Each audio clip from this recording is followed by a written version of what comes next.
போட்டின்னு வந்துட்டா எப்பவும் எதுலையும் நம்பர் 1 வர்றதுக்காக என்ன வேணாலும் செய்வேன்.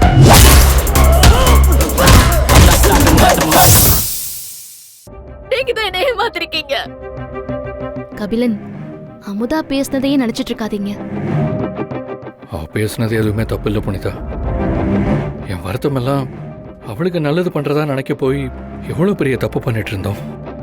அந்த தரகர் இப்படி ஒரு காரியத்தை பண்ணுவாருன்னு நாம என்ன கனவா கண்டோம்? இனிமே நம்ம கவனமா இருக்கலாம். இனிமே எங்க புனிதா, இனிமே இதெல்லாம் நினைக்க நினைக்க என் மேலே எனக்கு கோபமா வருது புனிதா. மணிகண்ட மட்டும் கொஞ்சம் லேட்டா வந்திருந்தாருனா? லேட்டா வந்திருந்தா என்ன ஆயிருக்கும்? நாம தட்டு தானே மாத்திக்க போனோம், கல்யாணம் பண்ணலையே.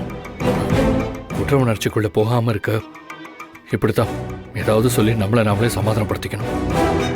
வேற வழி இல்லை புனிதா. எனக்கு சமாதானம் சொல்லிட்டு இப்ப நீங்களே இப்படி பேசலாமா? என்னால பேசாம இருக்க முடியல புனிதா. இனிமே நான் அமுதாவை எந்த முகத்தை வச்சுட்டு பாப்பேன் சொல்லுங்க? எனக்கு என் அண்ணன் இருக்கான், அவன் என்ன பார்த்துப்பான்னு என்ன நம்பின என் தங்கச்சி இன்னைக்கு யாருமே எனக்கு தேவையில்லைன்னு சொல்ற அளவுக்கு நான் அவளுக்கு பிடிக்காத ஆளா போயிட்டேன்ல. கபிலன், என்ன நீங்க அமுதா ஏதோ வருத்தத்துல பேசுறதெல்லாம் நீங்க சீரியஸா எடுத்துக்காதீங்க. அவளுக்கும் நாம கொஞ்சம் டைம் கொடுப்போம். அவ அதுல இருந்து கண்டிப்பா வெளியே வந்துருவா. ஏன் புனிதா, இப்படி இல்லாம மனுஷங்க இருப்பாங்க? காசுக்காக என்ன வேணாலும் பண்ணுவாங்களா? கட்டின பொண்டாட்டி உடம்புக்கு முடியாம இருக்கானா பாத்துக்க வேண்டியது ஒரு புருஷனோட பொறுப்பு, பிள்ளைங்களோட கடமை. அதை விட்டுட்டு வீட்டுக்கு வாழ வர்ற பொண்ணை வேலைக்கு ஆள் எடுக்கிற மாதிரி எடுக்கிறாங்க.